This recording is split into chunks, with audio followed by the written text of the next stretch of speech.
오늘은 이사야 45장 9절에서 19절까지 말씀 묵상합니다. 45장 9절에서 19절까지 영원한 구원이 되시는 유일하신 하나님, 하나님의 절대적인 주권과 창조주로서의 권위, 그리고 그분의 구속계획의 신실함을 선포하시는 말씀입니다.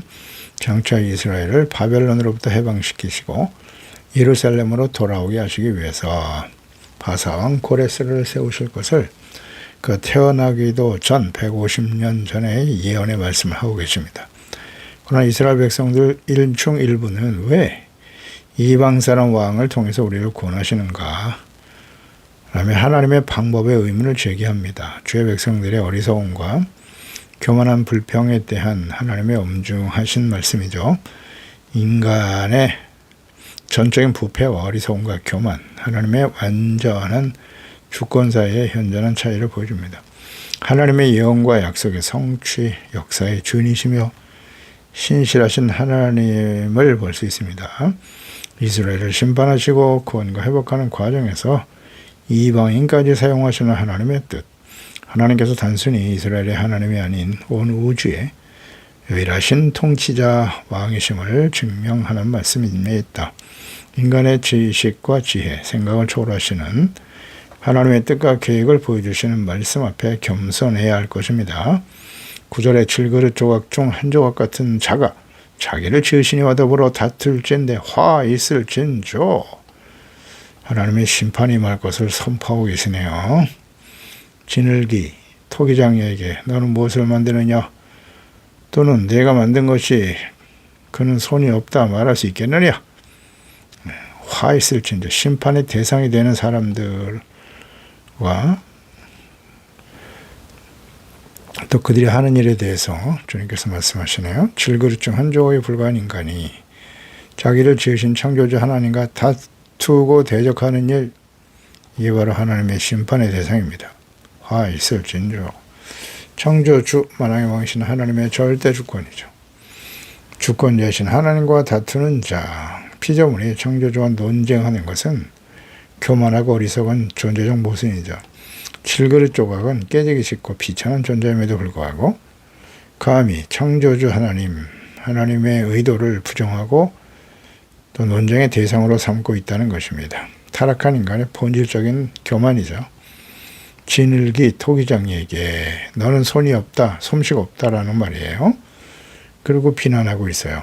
인간이 자신의 한계 내에서 하나님을 판단하려고 하는 어리석음을 극명하게 보여주는 것입니다. 얄팍한 인간의 지식으로 천지 만물을 창조하고 다스리시는 하나님을 비판하고 판단하려고 하다니, 이스라엘의 모든 시대 오늘까지 얄팍한 인간의 이성과 이식으로 지식으로 창조주 하나님의 존재를 부정하고 논쟁하려고 하는 일이 계속되고 있습니다.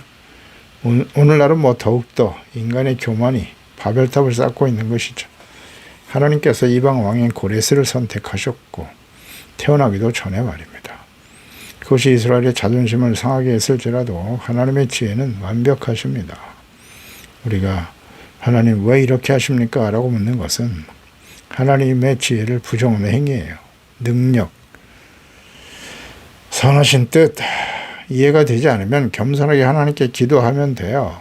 말씀을 묵상하면서 성령의 도우심을 구해야 합니다. 10절에 아버지에게는 무엇을 낳았소 하고 묻고 어머니에게는 무엇을 낳으려고 해산의 수고를 하였소? 라고 묻는 자는 화 있을진저. 조조 심판의 대상이에요.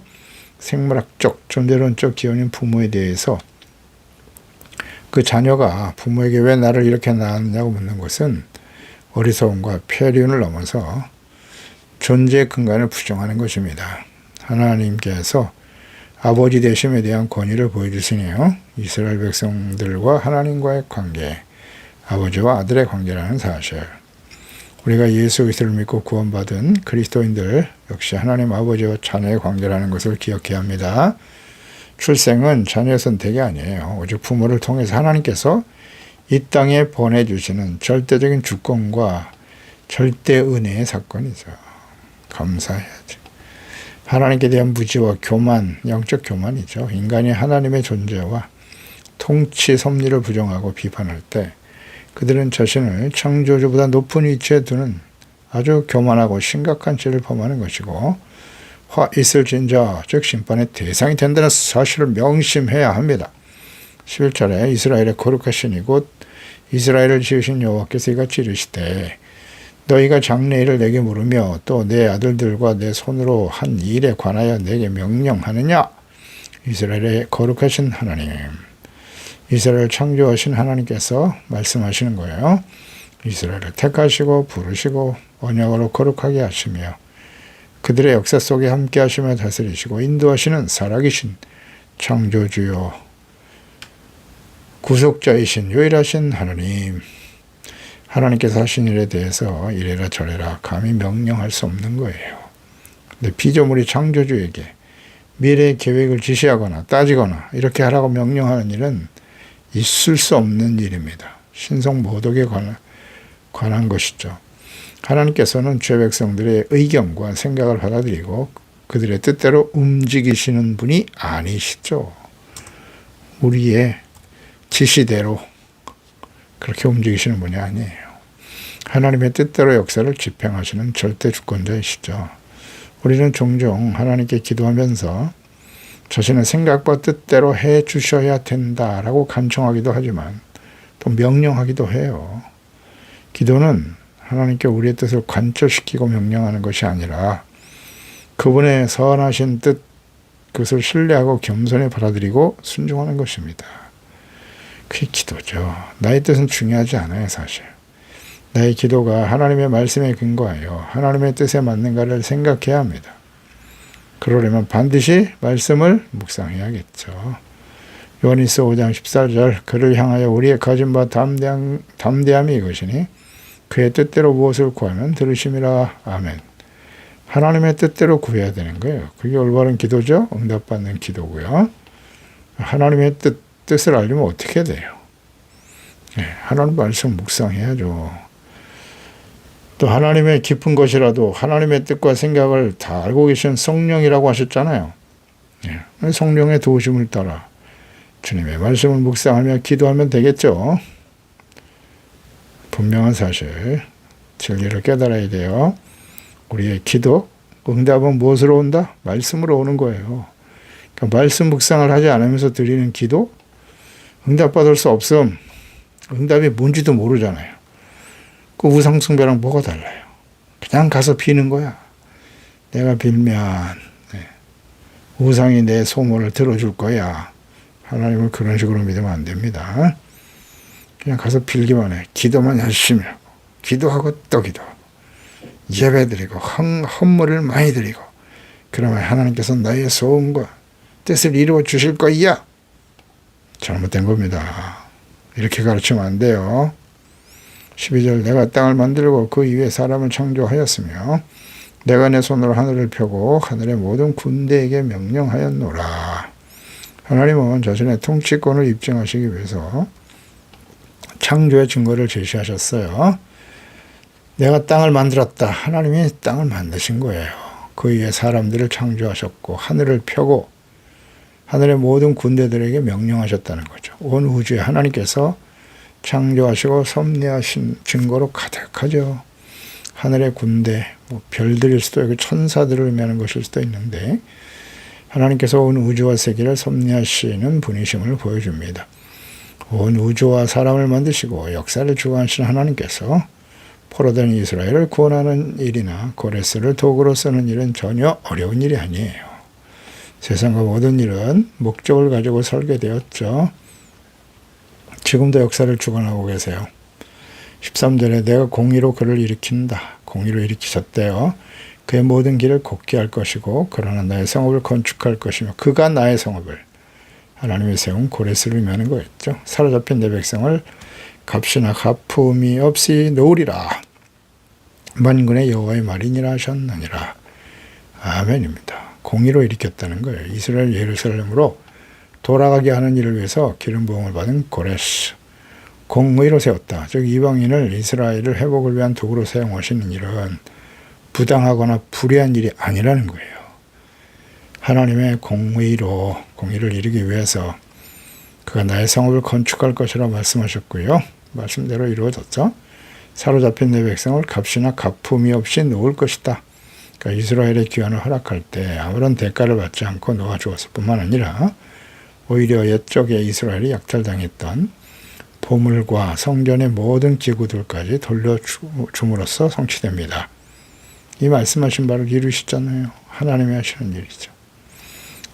에스라 1장 8절 이하죠. 바사왕 고레스가 창고지기 마드르닷에게 명령하여 그릇들을 꺼내어 세워서 유다 총독 세스바살에게 넘겨주었다. 그 수는 금접시가 30개요 은접시가 1000개요 칼이 29이요 금 대접이 30이요 그보다 못한 은대접이 410개요. 남은 걸 그대로 돌려주네요. 그 밖에 그릇이 1000개다. 금, 은 그릇이 모두 5400개라. 사로잡힌 데를 바벨론에서 예루살렘으로 데리고 갈 때에 세스바살이 그 그릇들을 다 가지고 갔더라. 아멘입니다. 말씀대로 그대로 이루어지잖아요. 그러나 보다 궁극적인 의미는 예수 그리스도의 구속 사용을 통해 성취될 사실에 대한 예언의 말씀이기도 하죠. 값이나 가품이 없었다. 복음을 묵상하게 되는 거죠. 이게 복음이다. 값없이 주어진다. 고레스가 대가 없이 이스라엘을 해방시킨 것처럼 그리스도께서는 은혜로 우리를 죄와 사망의 포로됨에서 자유롭게 하신 것입니다. 고레스 정보활동이 우연한 정치적 사건이 아니라 하나님의 곧게 하시는 섭리의 결과다. 곧게 하신다. 바르게 잡으신다는 거죠. 인간의 역사는 하나님께서 그리스도를 보내주심으로써 구원을 이루시는 과정이에요. 네, 구원의 과정. 14절 여호와께서 이같이 말씀하시되 애굽의 소득과 구스가 무역한 것과 스바의 정대한 남자들이 내게로 건너와서 너에게 속할 것이고 그들이 너를 따를 것이라. 사슬에 매여 건너와서 너에게 굴복하고 간구하기를 하나님이 과연 너에게 계시고 그 외에 다른 하나님이 없다 하리라 하시니라. 그러니까 이스라엘의 영광스러운 회복이죠. 애굽 소득 구스에 무역한 것 스바의 용사들이 너에게 속할 것이다. 그러니까 열방으로부터 경제적인 풍요와 군대까지 이스라엘에게 주어지고 여호와를 섬기는 일이 벌어지게 될 것이다. 이스라엘 백성들이 회복된 이후에 사슬에 건너와서 육체적인 노예 상태가 아니라 하나님의 진리에 압도된 자발적으로 하나님을 경외하며 복종하는 일이 벌어질 것이다 라는 의미일 수도 있고요. 이 예언이 신약시대에 이방인들이 교회로 들어오는 사건에서 궁극적으로 성취됩니다. 세상이 하나님의 자녀들을 보고 하나님이 과연 너희 가운데 계신다라고 고백하며 돌아오는 것이 하나님의 뜻이죠. 이스라엘을 택하신 목적이고 예수 그리스도 안에서 우리를 구원하신 하나님의 뜻이기도 하죠. 유일하신 하나님과 그 보내신 주 예수 그리스도를 믿고 구원과 영생을 얻게 하시는 겁니다. 요한복음 17장 3절 말씀이죠. 영생은 곧 유일하신 참 하나님과 그가 보내신 자 예수 그리스도를 아는 것이니이다. 예수께서 이렇게 기도하며 간구하셨죠. 15절에 구원자 이스라엘이 하나님이여 진실로 주는 스스로 숨어 계시는 하나님이시니이다. 구원자 이스라엘의 하나님이 숨어 계시대요. 하나님이 숨어 계신다는 뜻은 그분이 부재하다라는 뜻이라기보다는 인간의 지성으로는 그분의 존재와 하시는 일들을 감히 다 파악할 수 없다는 것이죠. 이방인 왕 고레스를 사용해서 언약의 백성 이스라엘을 구원하시는 일은 이스라엘에게는 숨겨진 전혀 이해할 수 없는 일이었습니다. 예수님의 십자가의 죽으심, 그리스도가 왜 십자가에 죽으셔야 하지? 이런 것이 바로 숨겨진 뜻이에요.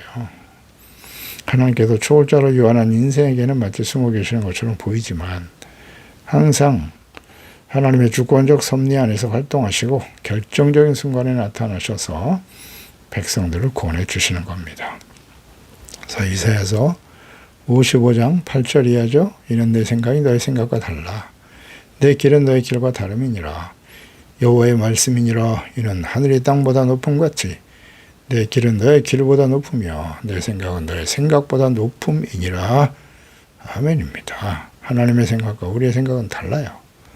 에베소 1장 17절에 우리 주 예수 그리스도의 영광의 하나님 아버지께서 지혜와 계시의 영을 너에게 주사 하나님을 알게 하신다. 지혜와 계시의 영, 성령을 하나님의 부은해 주셔야만 이 하나님과 그분의 뜻을 알 수 있는 것입니다. 그래서 우리는 항상 기도해야 되는 거예요. 골로새 1장 9절 말씀처럼 우리도 듣던 날부터 너희를 위하여 기도하기를 그치지 아니하고, 어떤 기도를 해야 됩니까? 너희로 하여금 모든 신령한 지혜와 총명의 하나님의 뜻을 아는 것으로 채우게 하시고, 신령한 지혜와 총명으로 하나님의 뜻을 알 수 있도록 기도해야 돼요. 16절 우상을 만드는 자는 부끄러움을 당하며 욕을 받아 다 함께 수욕 중에 들어갈 것이로되 이스라엘은 여호와께 구원을 받아 영원한 구원을 얻게 될 것이다. 너희가 영원히 부끄러움을 당하거나 욕을 받지 아니하리로다. 우상 숭배의 결말은 언제나 허무와 수치와 모욕입니다. 하나님께서 우상 숭배자들에게 공의로 심판하시기 때문이죠. 사람의 손으로 만든 신상은 위기 순간에 아무런 대답과 해결책을 주지 못하죠. 성경과 역사를 통해서 확인해 보세요. 우상 숭배자들의 결말이 어떠한지. 이스라엘, 하나님을 버리고 우상을 선택한 그들의 역사는 어떻게 되었는지를 우리는 성경을 통해서, 역사를 통해서 확인할 수 있습니다. 하나님께서 택하신 하나님의 백성 이스라엘은 비록 하나님의 공의의 심판으로 징계와 연단을 받게 되지만 결국 영원한 구원에 이르게 되고 부끄러우면 용을 받지 않을 것이다. 요엘서 2장 26절이야죠. 너희는 먹되 풍족히 먹고 너에게 놀라운 일을 행하신 너희 하나님 여호와 이름을 찬송할 것이라. 내 백성이 영원히 수치를 당하지 아니하리로다. 그런즉 내가 이스라엘 가운데 있어 너희 하나님 여호와가 되고 다른 이가 없는 줄을 너희가 알 것이다. 내 백성이 영원히 수치를 당하지 아니하리로다. 영원한 구원, 이스라엘의 바벨론 귀환에 대한 예언과 성취인데요. 궁극적으로는 예수 그리스도를 통한 영원한 속죄와 구원에 대한 예언의 말씀이죠. 예수님의 초림과 재림을 통해서 또 심판 이후에 구원하실 종말론적 확신과 예언의 말씀과 연결됩니다. 계시록 21장 7절 8절 이기는 자는 이것을 상속으로 받는다. 세를 사는 생을 보여주시면서 나는 그의 하나님이 되고 너희는 내 아들들이 되리라. 변함없는 모든 시대에 나타난 하나님의 뜻이었어. 그러나 너희는 누구예요? 예수 그리스도를 믿고 구원받아 죄를 이기고 마귀를 이기고 승리한 자들. 그러나 두려워하는 자, 믿지 않는 자, 흉악한 자, 살인자, 점술가, 우상숭배자들은 어떻게 된다고요? 모든 자들은 불과 유황으로 타는 곳에 던져지리니 이것이 둘째 사망이다. 아주 확실하게 갈라지죠. 영원한 생명과 영원한 형벌. 18절 대저 여호와께서 이같이 말씀하시되 하늘을 창조하시니 그는 하나님이시다. 그 땅을 지으시고 그것을 만드셨다. 아멘.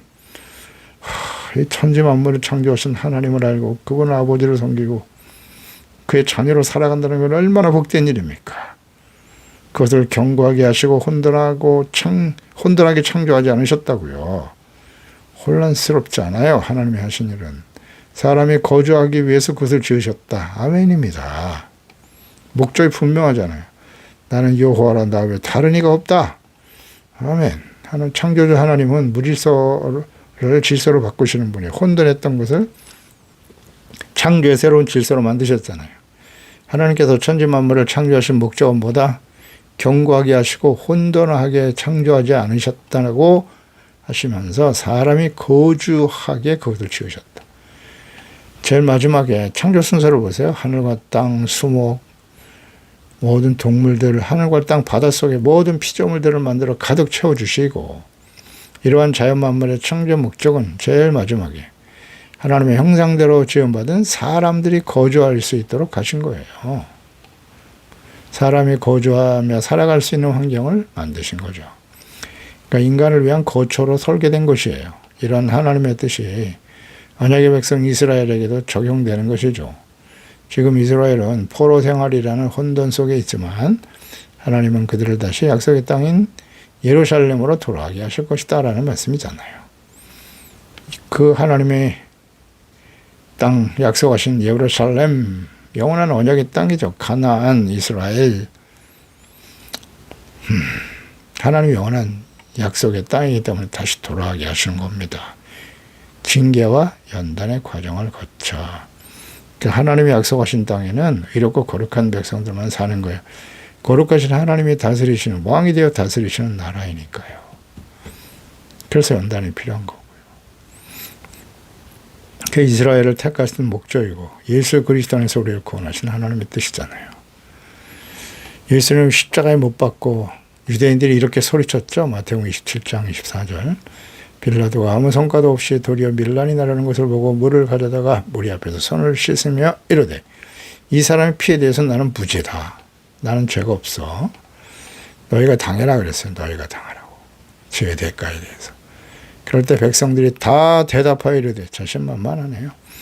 그 피를 우리와 우리 자손에게 돌릴지어다. 얼마나 무서운 일인 줄 모르고 이 말씀을 이렇게 소리치고 있었단 말이죠. 그래서 로마에 의해서 멸망당하죠. 하나님이 이 소리를 다 듣고 계시는 거예요. 그리고 온 세상이 흩어져 버렸죠. 나라를 잃어버리고 난민으로 살아가던 이스라엘. 말씀대로 됐잖아요. 자손들에게 수백만이 학살을 당하고 그들이 흩어져 사는 모든 나라들 가운데서 유럽에 많이 흩어져 살았잖아요. 그래서 유럽 사람들은 유대인들을 무시하고 멸시했어요. 카톨릭 문화로 가득한 유럽은 유대인들이 예수님을 죽인 원수다라고 여긴 거예요. 그러니까 이렇게 혐오의 대상이 되었던 거죠. 유대인들. 그런데 1948년에 다시 이스라엘을 회복시켜 주셨어요. 이게 있을 수 없는 일이죠. 이게 어떻게 역사에 이런 일이 일어납니까? 2000년 전에 사라진 나라가 다시 회복됐잖아요. 그리고 온 세상에 흩어진 유대인들이 지금 알리아 운동을 통해서 돌아오고 있지 않습니까? 이게 어떻게 가능하죠? 영원한 언약 때문에 그래요. 이스라엘은 하나님이 영원히 이스라엘에게 주신 언약의 땅이에요. 하나님께서 왕이 되어 다스리신 하나님의 나라의 회복이죠. 그러니까 예수 그리스도를 보내주심으로써 이루실 영원한 언약이기도 하고요.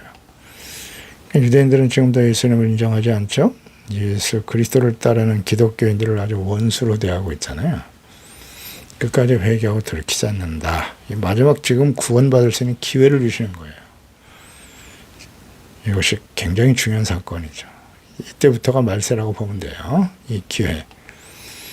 돌이키지 않으면 하나님의 심판이 예루살렘에서부터 시작되겠죠. 예수님의 재림과 마지막 심판 이후에 회복될 새 예루살렘. 계시록 21장 1절이잖아요. 내가 새 하늘과 새 땅을 보니 처음 하늘과 처음 땅이 없어졌고 바다도 다시 있지 않더라. 내가 보면 거룩한 성 새 예루살렘이 하늘로부터 내려왔다. 이기는 자는 이것들을 상속으로 받게 될 것이다. 그래서 나는 그의 하나님이 되고 그는 내 아들이 되리라. 하나님의 뜻이 이루어지네요.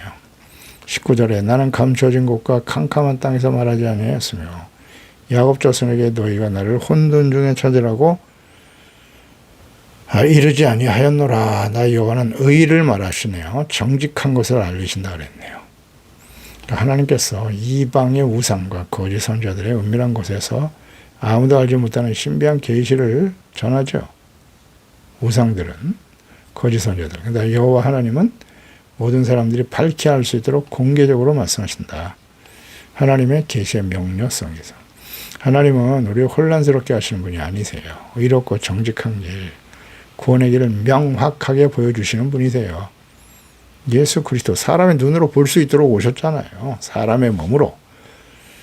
하나님의 아들 그리스도를 보내주신 거예요. 하나님은 의를 말하세요. 정직한 것을 알리십니다. 하나님 말씀 명료하시고 의롭고 정직하십니다. 죄와 어둠, 진리와 생명의 빛, 하나님의 말씀 비치세요.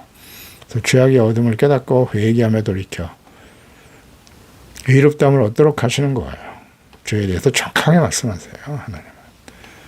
그리스도께서 이 땅에 빛으로 오신 겁니다. 구원과 생명의 빛으로 오셔서 우리 죄악의 어둠 속에 비추시는 거죠. 그래서 진심으로 회개하고 믿는 자들에게는 의와 거룩함, 구원과 영생. 그래서 나는 너희 하나님이 되고 너희는 내 백성과 자녀들이 되리라. 이것이 하나님의 변함없는 영원한 구원의 계획인 것입니다. 이 은혜 가운데 살아가는 것이 얼마나 복된 일입니까? 알겠습니다. 하나님 아버지, 오늘도 주의 말씀을 묵상합니다. 하나님께서 이스라엘에게 영원한 구원이 되시고 유일하신 참 하나님 되심을 다시 한번 강조하시네요. 그런데 이 하나님을 버리고 우상을 향해 달려갔던 어리석고 교만하고 패역한 죄의 자녀 백성들, 그러나 하나님은 그를 버리지 않으셨네요. 다시 회복될 것을 말씀하시면서 그들의 과거의 잘못된 생각과 판단을 바로잡을 수 있도록 화 있을진저 하나님의 심판, 너희들이 왜 심판과 징계를 당하게 되는가 생각하라는 거예요. 창조주신 하나님을 버리고 하나님의 뜻에 대해서 받아들이지 않고 오히려 하나님의 뜻을 대적하고 비판하고 조롱하고, 이것은 하나님의 존재 자체를 무시하는 거예요. 부모에게 대어드는 어리석은 자식과 같은 이스라엘, 하나님께서는 너희를 창조하시니까 하나님이라는 사실을 계속 강조하시네요. 천지 만물을 창조하시고 창조하신 목적은 사람들이 살 수 있도록 만드신 거예요. 이스라엘, 하나님께서 예루살렘을 가나안 땅을 약속의 땅으로 주신 의미도 그곳에서 하나님이 다스리신 하나님의 거룩한 자녀 백성이 되어 살아가고 너희가 복의 근원이 되어 세상 모든 사람들이 하나님과 그리스도를 알고 구원받을 수 있도록 하시기 위함이 아니겠사옵나이까. 이것이 오늘날 예수 그리스도 안에서 우리를 택하시고 구원하신 하나님의 뜻입니다. 그런 거로 이제 하나님 주 예수 그리스도를 믿고 순종하는 거룩한 나라, 소유된 죄, 소유된 백성, 왕같은 제사장으로서 하나님의 다스림을 받는 거룩한 죄의 자녀로 죄의 영광을 나타내며 증거하는 빛된 삶을 통해서 하나님께 영광을 돌리는 우리 모두가 되게 하여 주시옵소서. 예수님의 이름으로 기도드리옵나이다. 아멘.